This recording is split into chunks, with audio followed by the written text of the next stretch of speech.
ఎంతో సాఫ్ట్గా ఉండే గుంత పునుగులు, అదేనండి గుంత పొంగనాలని కూడా అంటారు కదా. వీటిని ఇప్పుడు మనం ఎలా తయారు చేయాలో మనం తెలుసుకుందాం. దీనికోసం కావలసిన పదార్థాలు: సన్నగా తరిగినటువంటి ఉల్లిపాయలు, సన్నగా తరిగిన పచ్చిమిర్చి, జీలకర్ర, సన్నగా తరిగినటువంటి అల్లం. వీటన్నింటినీ దోసల పిండిలో వేసి బాగా కలుపుకోవాలి. దోసల పిండే కాదు, ఇడ్లీ పిండి కూడా యూస్ చేసుకోవచ్చు. నేనైతే దోస పిండి తీసుకున్నాను.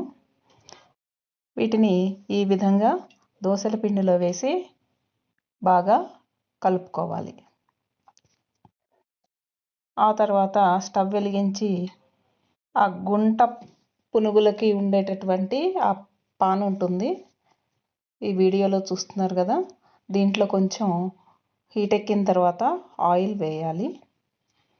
ఆయిల్ వేసి దీనిలో కొద్దిగా ఆ పిండిని వేయాలి. ఈ విధంగా అన్నిట్లో వేసుకోవాలి. ఈ విధంగా వేసిన తర్వాత కొంచెం కాలనిచ్చి చుట్టూతా ఆయిల్ వేయాలి.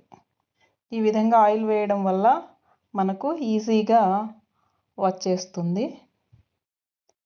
అండ్ కలర్ కూడా గోల్డెన్ బ్రౌన్ వస్తాయి.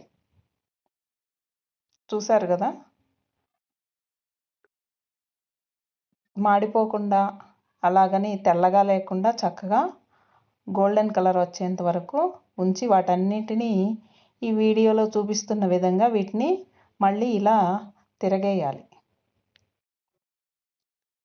వీటిని కొంతసేపు కాలనివ్వాలి. దీనివల్ల అడుగున కూడా చక్కగా కాలుతాయి.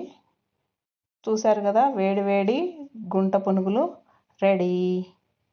వీటిని కొబ్బరికారం, అల్లం చట్నీ, పల్లీ చట్నీ వీటన్నిటితో సర్వ్ చేసుకోవచ్చు.